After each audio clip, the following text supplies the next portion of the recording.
자, 펩트론입니다. 펩트론 같이 한번 보시겠습니다. 자, 우리가 타점을 21서, 61서. 자, 타점을 여기 근처로 해가지고 여기 1차로 잡고 한번 대응을 했었죠. 그리고 위에서 여기 33,000원 언저리쯤에 한번 30% 정도 청산을 하면서 수익을 챙겼습니다. 그 이후에 의도치 않게 조금 10월 5일 우리 추석 다다음 날이었죠. 이때 당시에 여기가 추석 다음에 한국 시장 전체가 다 안 좋은 모습을 좀 보여줬습니다. 그래가지고 제가 여기 이 부분만 여기만 종가로 지켜주면 괜찮다, 버텨봅시다 라고 말씀을 드렸는데 다행히 버티고 다시 올라왔습니다. 자, 그래서 타점 같은 경우는 그때 제가 혹시나 들어가지 않으신 분들은 여기서쯤에 한번 타점 들어가도 괜찮다라고 말씀드렸습니다. 왜냐면 저희가 1차 타점을 여기 좀 더 높은 평단에서 들어갔기 때문에 훨씬 더 제가 쉽게 수익 낼 수 있는 위치로 만들어 드릴 수 있다고 말씀드렸습니다. 자, 다시 조금 상승으로 왔습니다. 우선 지금 주말부터 해가지고 중동에서 전쟁, 요거 때문에 지금 머리가 아픕니다. 팔레스타인하고 저쪽에 하마스하고 이스라엘 요렇게 전쟁이 지금 일어날 것처럼 보이는데, 근데 얘가 자 단기적으로는 머리가 좀 아프고요. 장기적으로는 경제 전반에 플러스는 될 수 있습니다. 이게 참 안 좋은 말인데 경제적으로만 생각했을 때입니다. 당연히 전쟁은 일어나면 안 되고, 근데 제 이거 직업병일 수도 있긴 한데 참 경제 분석가라든지 아니면 결국은 IB 출신 얘들은 뭐가 됐든 돈만 벌어오면 되는 거잖아요. 그래서 모럴 해저드가 굉장히 많고 도덕적으로 약간 이런 부분을 고려 안 하고 돈만 어떻게 잘 벌면 되는지 그 생각이 좀 많습니다. 그래서 제가 이거를 못 버티고 결국 나온 건데, 무슨 얘기냐면 전쟁이 일어나면요 돈이 됩니다. 돈이 항상 따라옵니다. 자, 미국이 언제부터 패권을 잡았어요? 정확하게 따지자면 페트롤 달러로 그 전에는 또 뭐 있었다? 금과 달러 연동했던 요렇게 해서 요렇게 넘어감으로써 오일을 달러로만 결제할 수 있는 요거를 삼음으로써 국제 결제 기준을 달러로 삼음으로써 패권 국가가 되었죠. 전 세계 제1강국이 됐습니다. 그런데 그것보다 더 가버리면 이거를 기초가 될 수 있었던 게 뭐였냐면 바로 전쟁이었습니다. 세계 1차, 2차 세계대전쟁. 1차 때는 미국이 참전을 안 하고 그때 군수물자들을 유럽과 아시아에 댔습니다. 이때 돈을 엄청나게 모으고 대기하고 있었다가 2차 때 일본이 건들면서 미국이 참전을 하고 이때 군수물자에 투자했던 돈으로 자기들도 군수를 생산했던 그 물품들에 더 업그레이드 시키면서 훨씬 더 강력한 미국이 됐습니다. 그러니까 돈도 가졌고 돈도 있었고 거기다 군수용품까지도 자기들이 생산했던 게 다 있었고, 또 하나가 미국이 그런 걸 잘했습니다. 국가가 생긴 지 얼마 안 되나니까 국가를 위해서 헌신한다면 미국은 너희 뒤에서 최전선으로 모든 걸 다 보장해주겠다, 보상해주겠다, 보장과 보상을 해주겠다, 요 슬로건인 겁니다. 그래서 국가에 대한 충성도가 굉장히 높게 설정이 됩니다. 이거 비슷한 게 뭐 있었어요? 후에 나온 영화긴 한데 라이언 일병 구하기 있잖아요. 요게 미국의 그 군인들을 표현을 어떻게 해야 될지 모르겠지만 선동하기 참 좋게 만들어진 영화입니다. 제가 이거를 처음부터 끝까지 보진 못했어요. 근데 포인트는 그거잖아요. 라이언 일병 구하기인 거잖아요. 그 부대들이 뛰어들어서 한 명 구하려고 20-30명이 뛰어들잖아요. 이만큼 우리 미국 자체는 너희들을 위해서 언제든지 희생할 준비가 되어 있다. 국가를 위해서 헌신해라. 우리가 뒷받쳐주겠다. 요런 느낌으로 가는 거거든요. 네. 그게 정말 잘 돼 있고, 그래서 결국은 2차 전쟁까지 승자가 미국이 되죠. 막대한 보상금과 전반적인 세계의 패권을 갑자기 유럽에서 있다가 특히 영국이 갖고 있었죠. 갑자기 세계 패권이 미국으로 확 넘어갑니다. 미국으로. 왜냐면 영국도 승국이었긴 했지만 전쟁에 돈을 너무 많이 썼어요. 돈을. 보상금도 있었지만 미국은 이전에도 돈 번 게 많았었고 승리국까지 돼버리니까 차고 넘쳤었죠. 자, 그럼 돌아와서 전쟁은 돈을 가지고 옵니다. 그렇죠? 정말 장기적으로 봤을 때는 경제 위기를 탈피할 수 있는 하나의 수단이 될 수는 있어요. 근데 제가 이런 거를 가지고 논문을 쓰고 리포트를 쓰고 이렇게 하다 보니까 전쟁이 일어나야만 이 금융위기라든지 이런 것들을 벗어날 수 있겠다라는 느낌이 드는 거예요. 이거는 도저히 아무리 그래도 이게 참 전쟁이 일어나야만 이게 되는 거냐, 그런 생각에 제가 좀 그 분야를 벗어나려고 IB 같은 경우는 그만두고 논문이나 이런 쓰는 것들도 조금, 결론은 얘는 코로나 때문이었긴 했지만 그런 좀 회의감이 있었습니다. 예, 그렇고, 자, 돌아와서 그러면 장기적으로는 그렇다 치고 장기적으로는 봤을 때 전쟁이 일어나는 게 경제에는 플러스다. 단기적으로는 굉장히 큰 마이너스일 수 있습니다. 왜 그러냐면 지역을 봐야 돼요. 지금 저 전쟁이 어디서 일어나고 있어요? 중동에서 일어나고 있잖아요. 그리고 중동에 패권 국가인 두 군데가 있는데 사우디아라비아하고 이란이 있습니다. 원래는 사우디가 미국하고 친해요. 그런데 바이든이 잘못 건드렸죠. 바이든이 사우디에 대해서 선전포고를 먼저 한 다음에 사우디가 살만 왕세자가 반응을 하면서 중국하고 오히려 요즘에 더 친해지게 지내고 있고, 유가 자체를 떨어뜨리지 않으니까 미국에서 바이든이 찾아가서 심지어 부탁했는데도 불구하고 안 들어줬습니다. 예. 그래서 지금 현재 사우디하고 중국하고 더 친하고요. 이란은 이란 자체대로 흘러가는 게 있는데, 얘들이 지금 사우디가 팔레스타인을 지지를 해버렸어요. 미국은 이스라엘 쪽이거든요. 그런데 전쟁을 하는 팔레스타인 쪽을 사우디가 공식적인 지지를 해버렸습니다. 이렇게 돼버리면 사우디하고 미국은 더 이상 돌아올 수 없는 그런 형태가 되는 거고요.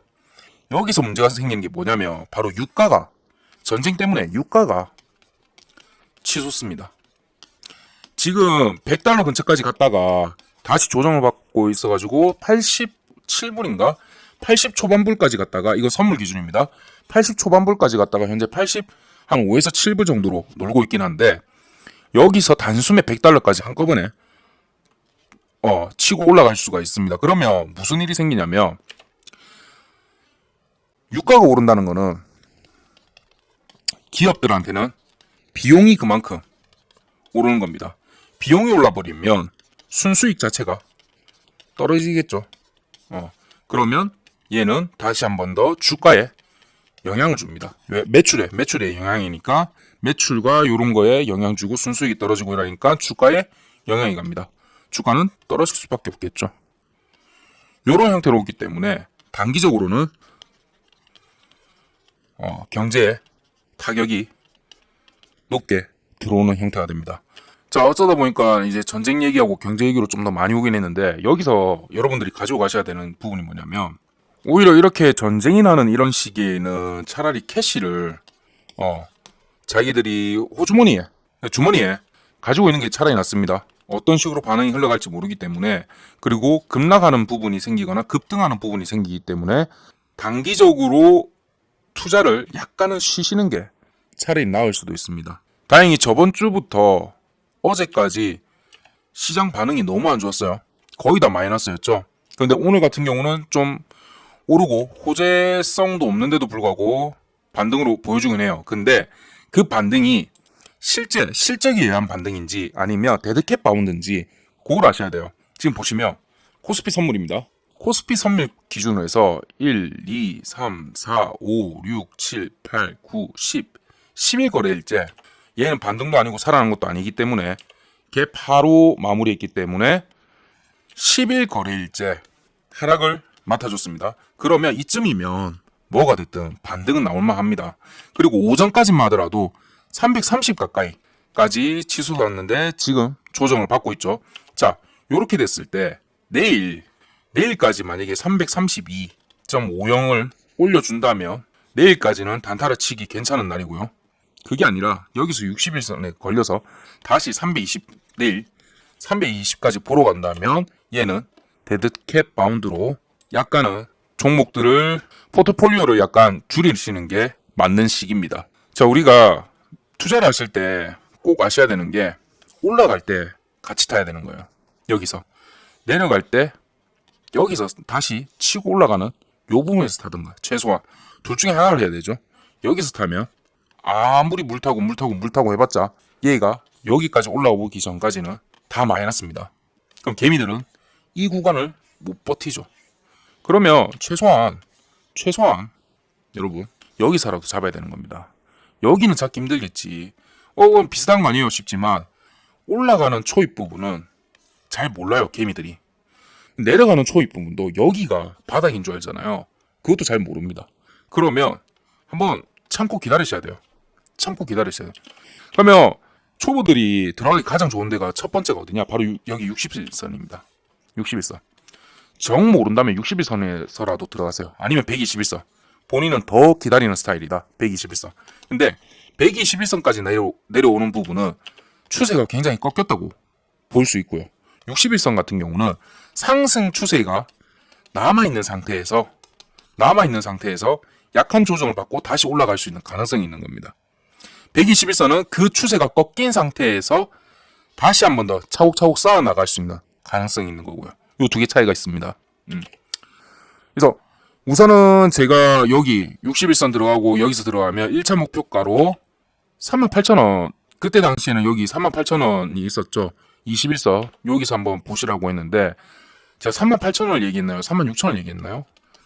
요거 좀 애매하네요. 어쨌든 36,000원에서 지금도 마찬가지입니다. 36,000원에서 38,000원 사이에서 1차 청산 30% 정도는 터시는 거를 추천드립니다. 왜 그러냐면 지금 여기 양봉이 생겼지만 불구하고 거래량이 너무 없어요. 거래량이 너무 없기 때문에 모든 종목은 거래량이 터지고 같이 올라가야 됩니다. 거래량이 없는 상태에서 양봉을 줘버리면 여기 저항이잖아요. 21선 저항이잖아요.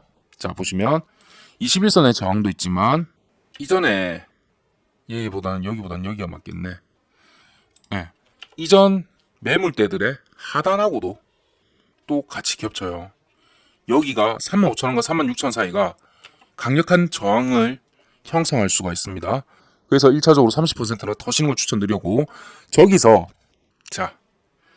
여기서 만약에 얘를 돌파하고 나서 얘가 치고 올라가려면 어디다? 바로 38,000원이죠. 제가 누누이 말씀드리죠. 얘는 펩트로는 38,000원을 힘있게 돌파한 그 순간부터가 진정한 상승이라고 말씀드렸습니다. 요거는 제 영상 초반부터 보신 분들은 왜 제가 38,000원 계속 잡았고 얘 돌파하고 나서부터 제가 쭉쭉 마감 금액까지 다 맞췄었죠. 그래서 38,000원을 돌파하기 전까지는 보수적으로 좀 접근하시는 것을 추천을 드리겠습니다. 그 10월 말하고 11월 달하고 학회에서 조금 약간 얘기가 나오고 무엇보다 펩트론 같은 경우는 기술 이전 협약에 대해서 다음 단계에 얘기가 나와야 돼요. 요게 나오면 바로 47,000원까지의 고점 한번 찍어요. 다음 단계가 나올 때까지는 47,000원을 뚫기가 좀 힘들어요. 그래서 더 내려가지 않는 선 하에서 요렇게 박스권을 치면서 대기를 하고 있을 겁니다. 그렇게 보시면 됩니다.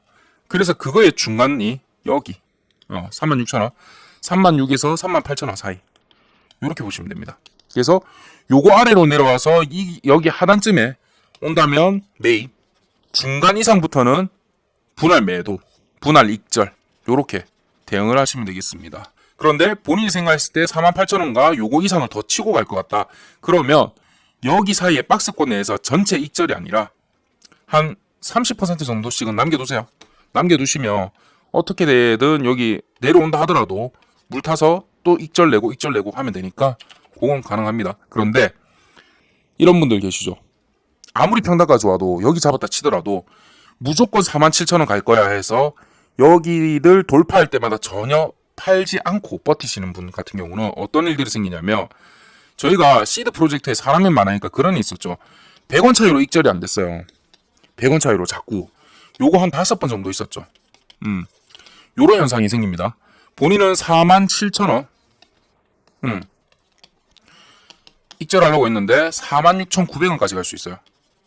억울하죠. 그러면 46,000원까지 내려오고 있으면 이거 못 팔아요. 왜? 다시 찍고 올라갈 거라 생각하거든. 근데 이게 다음날 이런 봉이 나올 수도 있습니다. 이런 봉. 장대 양봉. 음봉. 장대 음봉이 나올 수도 있어요. 그럴 때 미치죠. 이거 익절 못 해가지고 그때부터는 손해 엄청나게 보시고 대응을 할 수가 없어요. 네, 그런 현상이 생기기 때문에 꼭 본인 자리 생각하는 익절 칸이 오면 어느 정도는 익절을 하시면서 대응하시길 바랍니다. 펩트론 같은 경우는 지금도 잘 진행 중에 있고, 네, 펩트론 저렇게 해서 오늘 35,000원, 35,440원 요 정도까지만 올라가주면 내일 요 사이에 한번 들어올 것 같습니다.